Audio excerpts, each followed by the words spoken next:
mga buddy, Dindoy Don to nga pala. Nandito ako ngayon sa strawberry farm ng La Trinidad Benguet. Strawberry ice cream muna tayo. So, dito kami para masyado itong strawberry farm. So,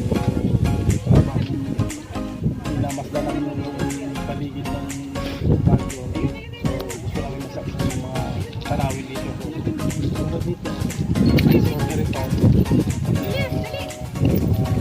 Kanin nilang strawberry, yung gulay, yan, marawak. Yun, yung mga hindi pa nakapag-try dyan, masyal ito, pwede pa kayo. No entrance fee po. Ito yung dayan strawberry sa labas na po sa exit, so malapit sa parking.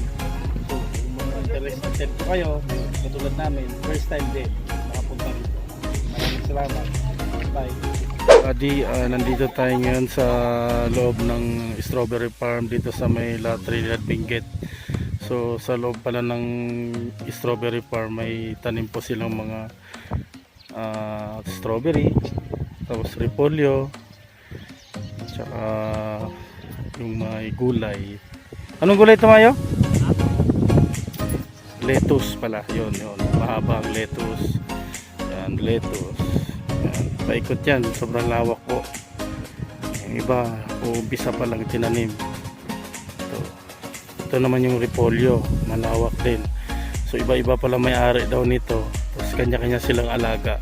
Pero nasa loob sila mismo ng strawberry farm. So yun na yung entrance. So pauwi na kami. Thank you. Bye.